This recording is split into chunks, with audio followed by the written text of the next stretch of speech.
Hello friends, this live video is very impromptu and pretty casual because I'm really just here to talk about Lookalike Day. I don't know if any of you who will watch this later have also seen that we had a post on our page earlier today talking about the fact that it is National Lookalike Day, which is mostly in reference to things that actually physically look like each other, which is also great.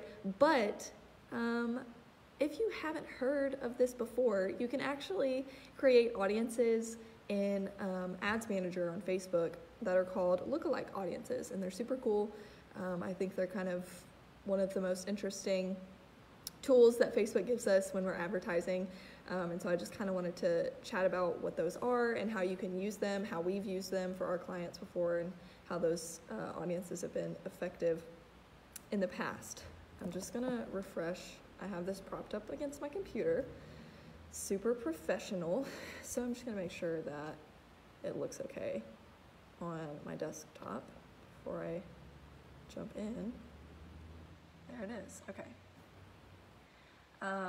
So for the few people who are jumping on with this live, as I'm chatting, please feel free to let me know if you've already heard of lookalike audiences before. Sorry, the lighting's a little bit rough. It's actually sunny today, which has not been the case recently. But if you know what lookalike audiences are, let me know that, and then if you utilize them or either have or currently are, I'd love to know how you're doing that as well. But what a lookalike audience is actually it's a way that we create an audience that looks like a certain group of people that are already valuable to our business. And so actually you have to create a custom audience within Facebook Ads Manager or Business Manager. You have to create that custom audience first, which then becomes the source for your lookalike audience. There are dozens and dozens of different custom audiences that you actually can create in Ads Manager. So just a few of the common ones. I actually can pull it up. Oh, I forgot I did have it pulled up. So you can create custom audiences based on the people who are visiting your website, that are actually visiting specific pages, people who are completing valuable actions on your website if you have those events set up. So if they're purchasing or adding to their cart or clicking a certain contact us button, for example. So you can create a custom audience based on your website activity. You can upload a customer list. So that's a list of people who maybe have purchased a product from your business and you have them in sort of a CSV file. You can actually upload that into Facebook and target those people. You can create a custom audience actually on people who have watched a certain amount of a specific video that you've posted on your Facebook page, which actually Hannah Acosta, I believe, has made a post, sent an email, done a few things, and shared that tidbit of information with our email list and our Facebook page followers before. So that's a really cool tool that we have to segment those people. If you use lead generation forms for email list signups or anything like that, you can create custom audience of people who've submitted forms or even opened and haven't submitted a form. You can create a custom audience of people who engage with your Facebook page. And I say all of these things, that's really only like half, if that, of the different kinds of custom audiences that you can create to target people with your ads. So when we look at those, all of those different custom audiences that I just said, and again, there's more, we can create lookalike audiences of each of those. And so what Facebook does is it looks at that custom audience. Let's just say there are 100 people on a customer list that I upload to Facebook. I upload it, and then it gives me an option to create a lookalike audience. So I select that, and then I have to choose on a sliding range how specific I want my lookalike audience to be in relation to how similar they are to that custom audience source. So that's a percentage of, I think, 1% to 10%. 10% being the most broad.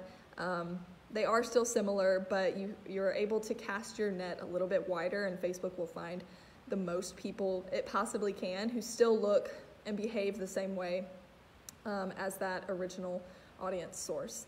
1% being the most specific, and so you have your choice of how specific you want to be. Personally, for my clients, I think I've gone as high as 5%. I usually stay between 1 and 3% just to make sure that I am staying as close as I can and the most similar that I can to that original audience source.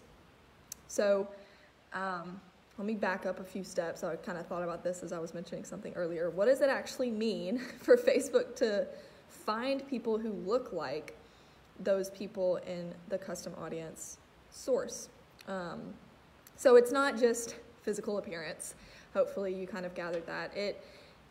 Facebook uses its robots, its algorithms to look at the behavior of all of those people and the interests that it has assigned to those people, because we can target people based on the interests that they have, that Facebook literally assigns to them based on their behavior.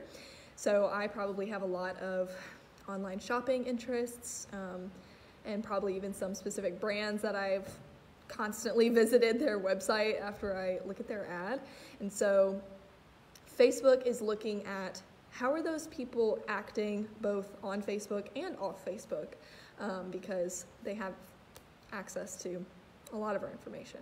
So if I have my age there, it can look at my age. If I have my location, it's going to look at my location and all of those actions that I'm taking on its app and on its partner apps, I guess. It's saying, okay, this is Lydia, this is what Lydia does, this is what Lydia, quote, looks like. And I'm gonna try to find people who behave similarly to that. So that's kind of the gist of what a lookalike audience is.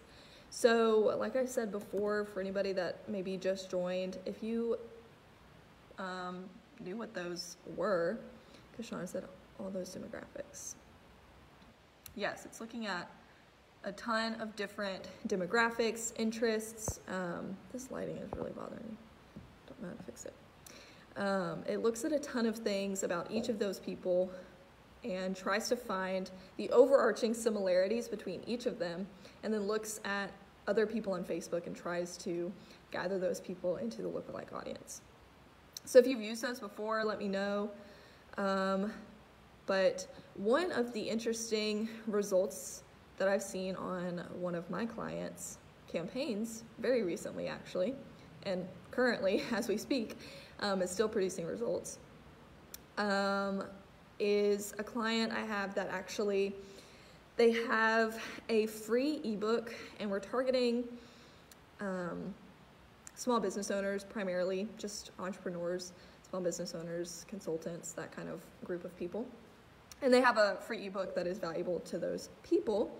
And so when I was first starting the campaigns to get people to go through the funnel and sign up for that free ebook, one of the audiences that I chose, I have a variety that I'm targeting, but one of the audiences that I did choose to target was a web traffic lookalike audience. So they are kind of a bigger company, so their web traffic is a little bit bigger probably than most, which helps.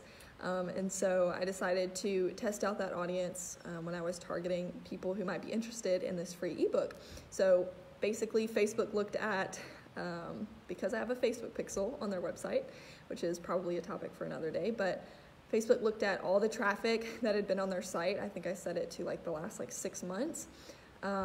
So it gathered all of those people. And then I created a lookalike audience of that. And so it was really just going out and looking for people who are similar to the people who were visiting my client's website.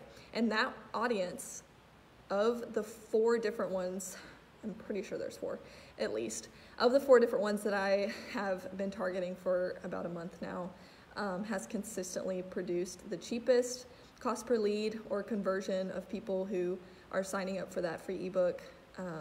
And my prediction is that it will probably stay that way, but I thought that was a really cool kind of example just to share with you guys. If you don't know what a Facebook pixel is, feel free to comment. I can probably point you in the right directions, but that's also a really valuable tool when we're talking about the world of Facebook ads and custom audiences and lookalikes and all of that. But that's all I got. Of course, as I'm ending, this is the highest number of viewers I've had, but I'll jump off and then you can just rewind it and start from the beginning. But happy Look-alike Day. Oh, maybe I should show everyone. I'm trying to look like Wayne. Let me move this and I'll stand up. My goal today was to look like Wayne Mullins, our owner. If you don't know, he dresses in black all the time. I have black shoes on.